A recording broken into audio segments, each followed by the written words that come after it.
Hello everyone, welcome back to the channel. Today I'm going to show you how to fix something went wrong in TikTok. Alright, the first thing that you need to do here is to go ahead and exit on the app. Make sure that it is not running on the background. Next, if you are from Android, locate your settings app.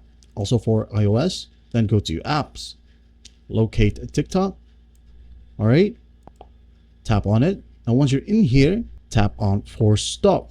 Hit OK, then go to storage.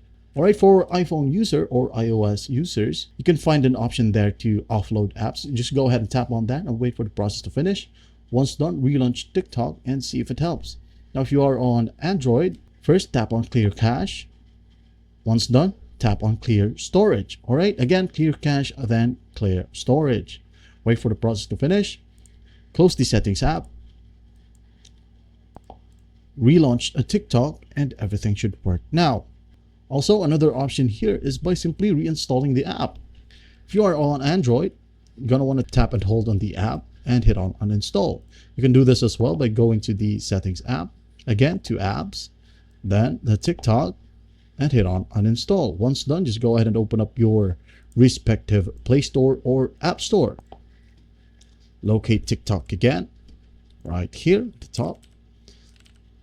Hit on enter and you should be able to see the app right here and just hit on install. Alright, now what if that won't work? There might be a problem with your internet. Alright, so you might want to contact your ISP or your internet service provider for more information and assistance. And that is it. I hope this video helps some. Please don't forget to share this video to your friends. And if you find this video helpful, please leave a like and subscribe. Thank you for watching. Goodbye.